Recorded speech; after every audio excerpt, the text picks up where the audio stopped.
Hello, Fantasy Sports Center. Welcome to another edition of the Fantasy Sports News and World Report. I'm your host, Brian Lyles. Today is a special show. It's December, and around this time we reflect and remember some of the things that have happened in this past year. In the sports world, a lot of things have been good, but unfortunately there's been a lot of bad things that have been happening. And today we're going to discuss how these off-field actions have affected you as either a fantasy owner or a fan. And with me today is a group of guys who are fans of their unique sports. We have here is the returning Maximum Champion Wrestling Battle Royal Champion, and of course, host of his own show, star of his own show, Thank you. Inside the Square Circle, the X-Man. Our super San Diego Charger fan, Mr. Dwayne Ayers. And we have here our soccer guru, Mr. Luis Claros. All right, gentlemen, I brought you in here in a very unique perspective because you guys are fans of your own sports, and I believe you're also fans for other sports. As we all know, during this taping of this show this past week, Sean Taylor of the Washington Redskins died due to a gunshot wound. I really don't want to try to focus on that and what has transpired, what mainly the media is trying to try to figure out what had happened, but granted there are possibilities of some elements of his past that may have affected him. What I want to try to focus on some of the current guys that you've probably known, most notably, and especially affecting in your line of work, Adam Pac-Man Jones, and also, as everyone knows, Barry Bonds being involved again. I would like to know individually, how do you guys feel about some of these gentlemen, these sports athletes? How do they affect you? X, I start with you. Well, Pac-Man Jones, that's pretty easy. Pac-Man Jones was a gentleman that was caught in a gentleman's club. So I think we all know the story with him. As far as his transition into the world of professional wrestling, the NFL doesn't really look too kindly on that. He's still a possession to them, and he's still being paid by them. And they have actually just recently kind of blocked any and all type of physical involvement that he was trying to do with TNA, which is Total Non-Stop Action, based out of Florida. I see a natural progression with football players and wrestlers, being a lot of football players, whether they be injured on the field, maybe cut short, so to speak, have an easy transition into professional wrestling. It's very physical. A lot of, like Kevin Nash, Bill Goldberg, a lot of those guys were former professional football players, and they made a pretty decent transition and a great living in the professional wrestling. So as far as the element Pac-Man brings with him, Pac-Man is a media magnet. That man is not, the man's always in some sort of trouble or something's going on with Pac-Man. Controversy is good. Controversy creates cash. Okay. Dwayne, how does this affect you? I don't think it really affects me at all. I think that we shouldn't, I don't think we shouldn't focus so much on what they do off the field and worry about more so what they do on the field. It shouldn't affect a fan in the sense that you really have to take responsibility for yourself. And so I don't think it should affect the fan at all in how they view the person as far as their ability as far as on the field. So I don't think it affects me at all. Okay. Luis? We have to go neutral on this one. I mean, it does have an effect and it does not have an effect. Let me give you a good example. When David Beckham first touched American soil here, the home media was all over him. I mean, they were so all over him that they even followed him into a restaurant when he was in Beverly Hills with his wife and 3 kids. Now, in a sense, that does affect in a way to a lot of youngsters because they look up to this man. They look to him as a media. Is that who I want to be? Do I want to be this big, humongous star and everything else? Just recently, I read in the paper that I believe somewhere in, if I'm correct, in India, he was supposed to be at this hospital to promote some kind of awareness, and he was a no-show. Mm-hmm. So that's already backing against him now, that it is really hurting his reputation, but maybe just a smidgen of it. It does have an effect on it. Now, in a sense that I see that it does not have effect, like I have to agree with him, I mean, everybody is responsible for their own actions. You know, everybody is always responsible for their own actions. They go with the flow. They could care less. Above all, you gotta understand, they're just human beings. They're not Superman. Okay. They're not superheroes. I mean, geez, who do you know that hasn't committed a crime or a sin in this God-forgiven world? Okay. Really? Well, let me put it in my perspective. I personally feel, as a fan, it's kind of, I kind of agree with you, the sense to where it's like, okay, they're human. What they do on their off time is their off time. I think, granted, the media has this, we need to know everything about these stars, mentality. It's kind of ruining the whole aspect of enjoying just this person on the field. Yeah. But at the same time, I'm also a fantasy owner. The reason I'm doing this show is the fact that I have 2 players on my fantasy team who is really affecting me. And it's surprisingly enough, they have the last name Henry, but they're not related. Travis Henry of the Denver Broncos and Chris Henry of the Tennessee Titans. Now, everyone knows about the other Chris Henry of the Cincinnati Bengals, who just got off of his 8-game suspension for all his DUIs and all that stuff. Currently, right now, Travis Henry is appealing his drug policy violation. Chris Henry of the Tennessee Titans, Chris Henry, accepted his, and he won't be back until week 16. And I'm like, okay, I picked you up. I thought you were going to play. Now you're saying, granted, surprisingly enough, they're both hurt too. So luckily they're on the bench. But it's like, I picked you to do well for me, fantasy-wise. And then I'm looking at, if I was, in reality owner, it's like, I picked you to do well for my team. Gotcha. What are you doing? Gotcha. So in this aspect, are we allowing too much emphasis on them being, look, you have your off time? Because on our first show, I mentioned it's a business, and we got to, deal with our employees in a sense to where, hey, we got these rules and violations you got to accept. Do we feel like, hey, you guys can have your own free time, you can do what you want? Well, here's the whole point. When these guys are not, where they're individuals, they play for a team, which is a group of individuals. When you have an owner that pours a lot of money into you as a player, okay, and you do something that prohibits you from either physically or through suspension that you're not going to be able to produce and make this man and make it a worthwhile investment for him out of yourself, then you kind of owe it to him. You kind of owe it to the people that buy that ticket, that fill up that arena to watch you do what you do, whether that's a swing a bat, whether that's a throw a football. People pay to see you. And if you're doing something that's going to prohibit that, whether it be in a fantasy league, people are putting you down because they think you got good things to offer, and now you go out there and you're drinking back and you're hitting the sauce a little too hard, drive that Ferrari down and you wreck, you injured yourself. Even if you didn't injure yourself, you're in a DUI case, you're gonna have to serve some sort of time. People have to be responsible, and especially when you have people that are depending on you as a team. Right. I was going to say, you, like Mr. X was saying, you owe it to, excuse me, the owner. You owe it to the fans, but I don't think you owe it to the fantasy man, the fantasy guy.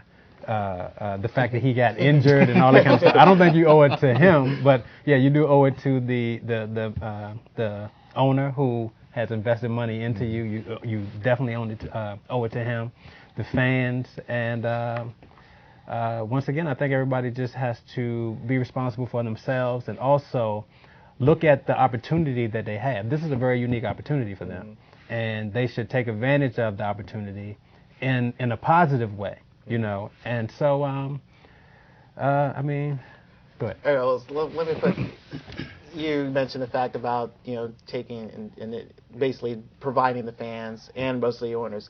Let's go into this direction. Everyone knows that Barry Bonds is coming back here to testify again, basically, about his possible steroid use. Right. How do you feel about that? Now, granted, let's say last year, Sean Merriman got caught for using HGH, bare nose human growth hormones. How did that affect you? Basically, it didn't affect the Chargers it affected them a mild sense team-wise. But as you as a fan, finding out one of your star players got caught doing this, how did that affect you? I was surprised, because I didn't think that he would need to do something like that. With all his physical attributes that he has, I didn't think that he would have to go to that extreme level, or whatever, to try to get more strong or whatever. So it affected me in the sense that I was just surprised that he would actually do that. I don't think he actually needed to do that, because I think that he was a well-trained person and, well-disciplined person. So I didn't think that he actually needed to do that. So I was really surprised. And for him to try to kind of defend, saying that he didn't really know, I mean, that kind of surprised me too, because they have a list of everything that they can use and they can't use. So, that kind of threw me off too. That kind of gave me a little, nasty taste in my mouth, that he would actually try to go against saying that no, he didn't use it, when, it's kind of hard. So it affected me in that way. All right. Well, I want to go also this aspect.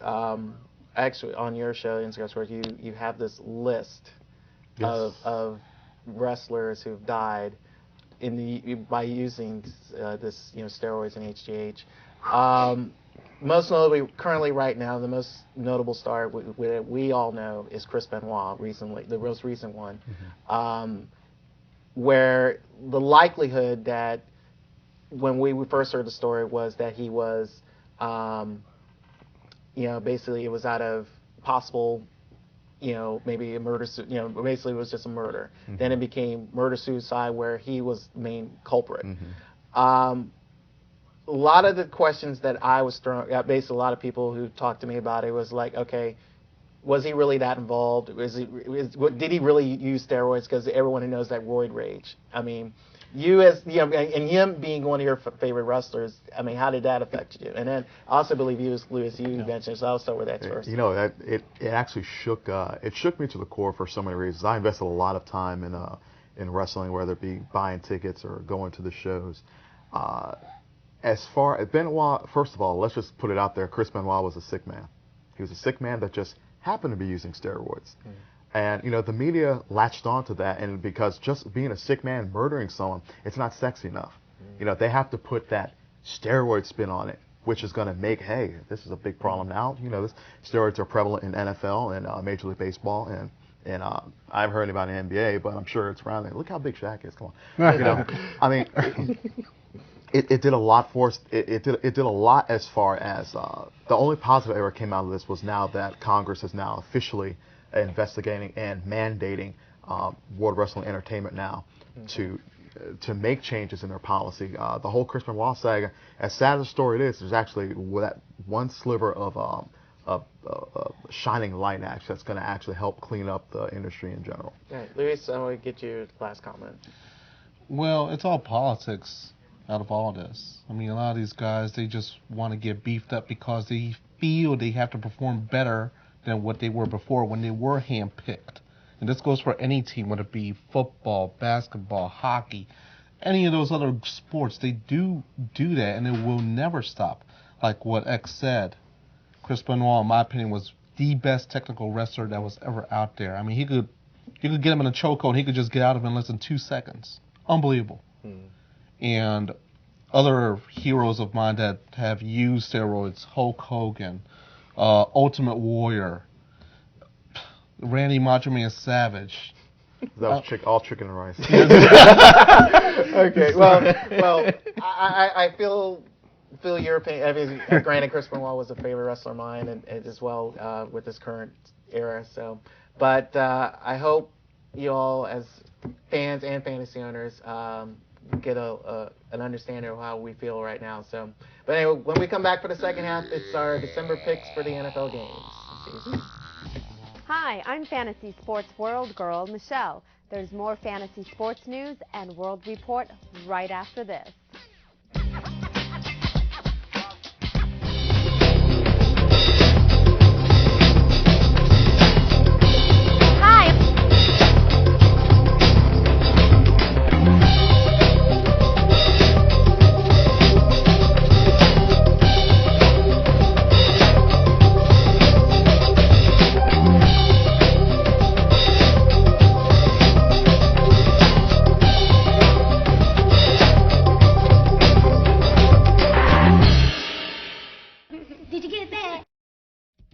Hi, I'm Fantasy Sports World Girl Tish, and welcome back to the second half of the Fantasy Sports News and World Report.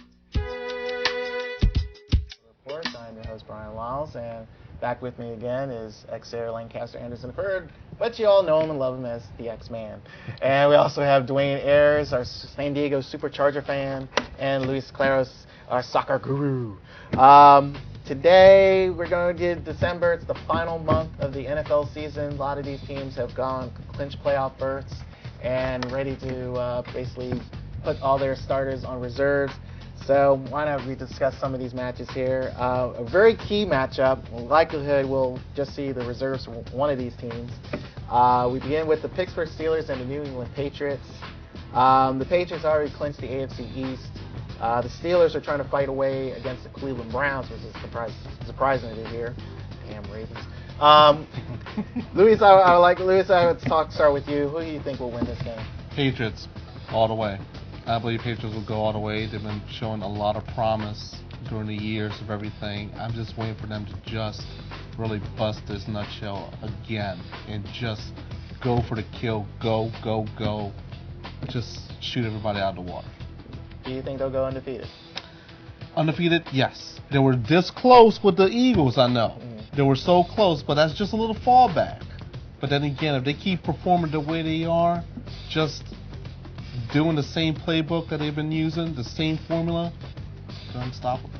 Dwayne? I'm going with the Patriots. And I think they'll probably go undefeated throughout the regular season, but during the postseason, who knows? You know, weather could be an issue or whatever the case may be. So I think they can go undefeated, yes. So I'm going with the Patriots. X? You know, the smart man's going to pick the Patriots. So I'll be the rebel here, and I'll say Pittsburgh Steelers. Now, the reason I say the Pittsburgh Steelers is that the Steelers have that certain defense that New England hasn't been up against for most of the season. They've been tested once or twice.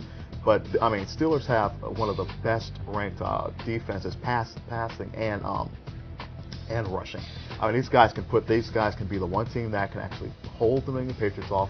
Of course, you have Bill Belichick trying to score well into the fourth quarter, even though he might be up 57-7. But you know that could be a problem. I think they need to be they need to be a little bit more conservative here and just kind of take their time with Pittsburgh. Actually, I'm going to agree with you. I just feel like Pittsburgh is. You just want me back on the show. I just think it's the There you go. Steelers. I think Mike Nolan has done a great job with this team. I really had them basically either being third or fourth during this year, dealing with the new coach. But really, most of some of these guys that they had have really stepped up. Surprisingly, Hines Ward has done well. Ben Roethlisberger coming back from his injury year. The one thing I think the Patriots, which I kind of noticed, and especially the game against the Eagles, was the fact that I'm looking at the 1981 San Francisco 49ers. I'm looking at a team that has just got no running game, but and they're basically what I is noticing their passing game is their running game. Yes. So I mean, granted, it's great. Randy Moss is having a great, phenomenal year, and so is Tom Brady, who's known as probably the NFL MVP. But I just feels like this team can be beatable. The Eagles, Colts almost had them. The Eagles can probably gave them a scare. Hopefully the Ravens will do something. But I think the Steelers will take this one. Next game could be for two teams fighting for a playoff spot, maybe the last playoff spot, the Bills and the Browns. I'm really, really surprised with how the Browns have done this year. I really had them being last place again. And as the Bills, they've been, granted they know full well that the Patriots will take the AFC, so they're basically just playing a game to be playing a game. But now I think they are in the hunt, but I still think Cleveland will take this game. So Dwayne, I'll start with you. Who will take this one? I'm going with Cleveland. I think it's for the same reason. I think they have a, better chance to making the playoff than the Bills, and they pretty much really turned everything around from last year. So, I'm rooting for the Browns. Okay, X. I've been a Buffalo Bills fan for a decade now. I don't see any reason to stop. The only thing I really am nervous about in this game is that Cleveland they're quarterback hunters. The last game they just totally just sunk into and tore their quarterback apart. I think they can do it again with the Bills. Bills are nothing special as far as defending their quarterback. So I hate to say it, but I'll have to go with Cleveland. Oh, okay. Please. Well, I have to go with Cleveland on this one. I mean, known as the underdogs out of all the whole NFL pick that they've been doing, and they've been doing very good, like everybody said here.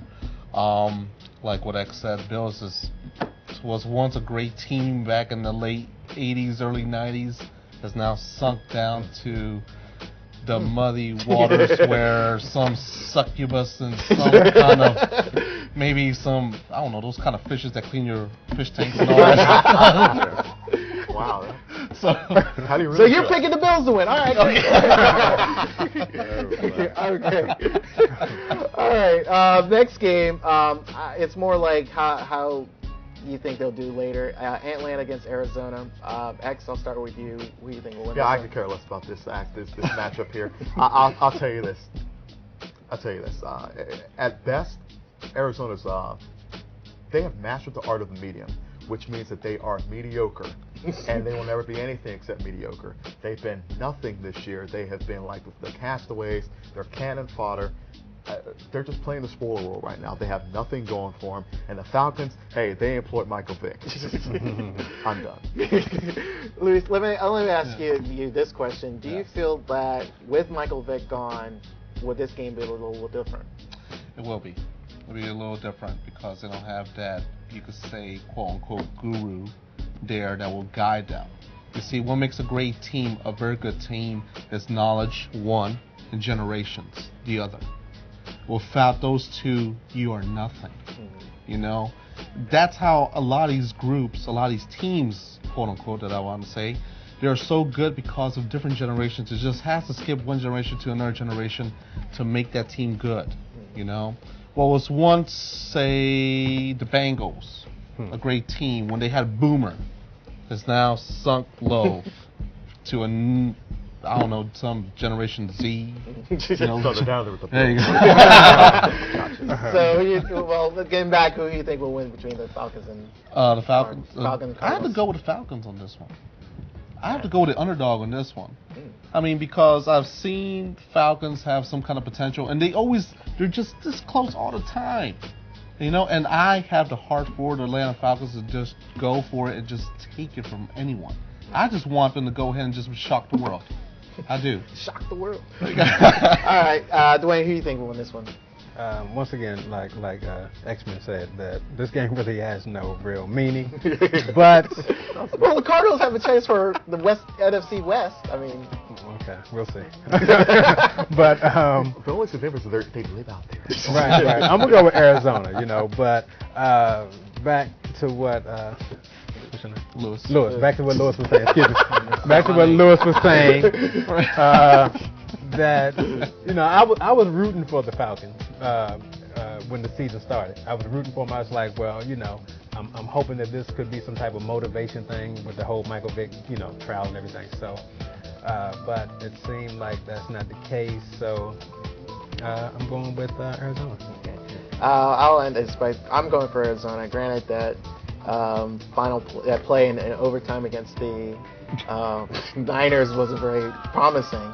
But I think the Cardinals are due. I really think they're due, and I think they've shown promise for the last decade. It's just that they've somehow been hit with something, and I feel like they're going to give Seattle a good run for the NFC West title. I don't think they'll win it, but I'm going to give them this game. I think Atlanta, without Michael Vick, they have not been the team that, basically they're a team without Michael Vick, basically. Right. So. Lastly, speaking of motivation, like I said before, we're taping during the week when Washington Redskins safety Sean Taylor got shot in his home. This game is, in a way, maybe very inspiring for the Redskins, maybe not. This is the round 2 against Dallas at home. I'm going to start with the most closest DC fan here, X. Who do you think will win this game? I mean, after what has transpired. Well, we can easily differentiate thinking and wanting. I want the Redskins to win, but thinking it's going to be the Cowboys. Simple fact, Cowboys are dominating them. Cowboys on the top of their game. Redskins are they're a team in transition right now. Just to be serious, they're a team in transition right now. I'm not sure how Taylor's death is going to affect them up to that point. Needless to say, if Dallas is on momentum, the Redskins will just hope to, how should we say, kind of keep them out of the home field advantage playoff picture, because they're already on their way. It's going to be interesting. I mean, everyone already knows Dallas and Washington is the real Super Bowl every season that we get. That's the biggest rivalry in the NFL right now.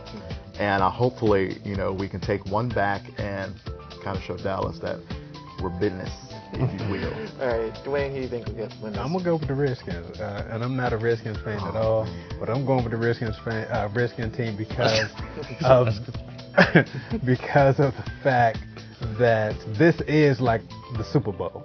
This is like the Super Bowl, and for some reason, one season Dallas can be 1-13, but when they play the Redskins, and the Redskins can be 11-6, when they play the Redskins, it's this motivation. It's like a motivation thing. So I'm gonna go with the Redskins. I'm gonna go with the Redskins. Lewis, what you got? This is a classic rivalry between Cowboys and Indians, and two of the oldest franchises in the NFL. Richest.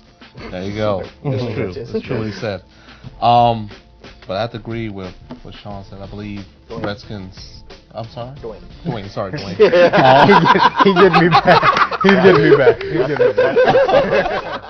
I have to say the Redskins in this because it takes for years after seeing the Redskins crawled away from the 80s, the original Hogs, if you want to quote unquote say that. It takes a lot of motivation for them to really just wake up. They're always good in the beginning. I don't know, for the past 2 years, they've been so good in the beginning, all of a sudden they just go downhill. Right. I don't know what it is. I don't know if it's inspiration. I don't know if it's just the Gatorade that's getting to them. But I believe that they have a chance to actually win this. And I believe they will win this one against the Cowboys. I think Dallas will take this. Dallas, unless something happens, granted they start benching their players and things like that, and the Redskins, basically they'll win with their starters and facing against Cowboys reserves, I still think Dallas will take this. The emotional factor of what happened to Sean Taylor, granted, I think by that time will wane away, but his memory will live on, seriously. Anyway, I'd like to thank you gentlemen for being on the show, and I'd like to thank you for watching our Fantasy Sports News and World Report. But before we go, we have our Fantasy Sports World Girl of the Month, and her name is Kanika Chadha. She's a model, she's an actress, and you can currently see her on the show called Somebody Shorts. She's the co-host of that show where people make these great little mini comedic shorts, and they get to air on TV. You can see them here on this station, or you can go to magnificentproductions.com and you can catch all the shows that they're aired currently on this station. So anyway, again, gentlemen, thank you for being on the show. Thanks. I'd like to thank you. And, my time is out.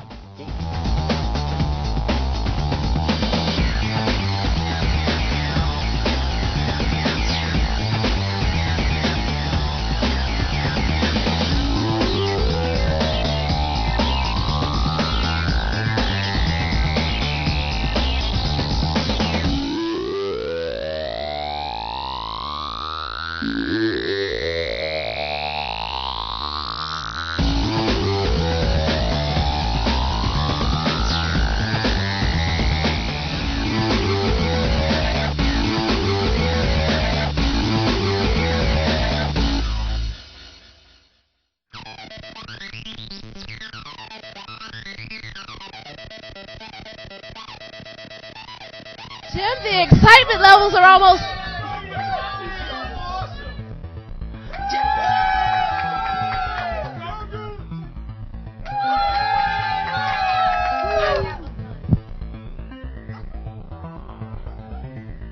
The excitement levels are almost too great to contain here, Jim. This is your roving Blasian reporter, Keisha Nakamura. We are anxiously awaiting the unveiling of the amazing, spectacular Spider-Man. And here he is, Spider-Man! What would you like to tell this great nation? Well, Keisha, the real secret's out. Watch Fantastic Forum Sunday nights at 8 p.m. on Comcast Channel 95 and RCN Channel 10. I have no idea who this is. Back to you, Jim.